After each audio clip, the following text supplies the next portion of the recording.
Of all the surgical instruments that come into play in the operating room, the oboe may be the last one you'd expect to see or hear. But in this case, pediatric otolaryngologist Sheila Kofer thought it might be the most important. She's treating patient Maura Reed for VPI.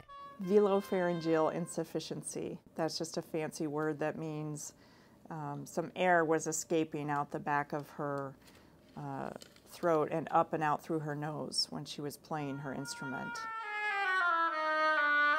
Maura's been in the operating room with Dr. Kofer before. Several years ago, chronic sinus and throat infections called for the removal of her tonsils and adenoids, but not before they had a serious conversation.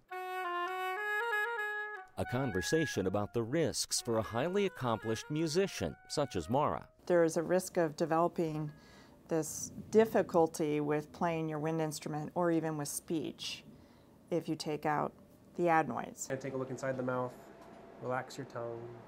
Good. Say ah. The difficulty looks like this. The little air bubbles you see at the back of Maura's throat are sneaking through gaps left when the infected tissue was removed. So I'd start noticing that my endurance was lower. I couldn't play for as long as I wanted to, and you'd hear these little audible snorts coming out of my nose, which would sometimes interrupt my playing. Dr. Kofer's solution is an injectable solution, often used as a cosmetic filler or to resolve urinary reflux in children. Dr. Kofer says it's a safe way to plump up soft tissues.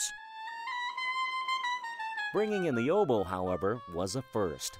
What better way to put the full force of the woodwind's air pressure demands to the test? So that we can pinpoint precisely where we need to put the filler material to augment the nasopharynx. That also meant Maura needed to be awake, only mildly sedated. But they didn't want to give me too much because they wanted me to be able to play oboe in the operating room because that would give us the best chance of success.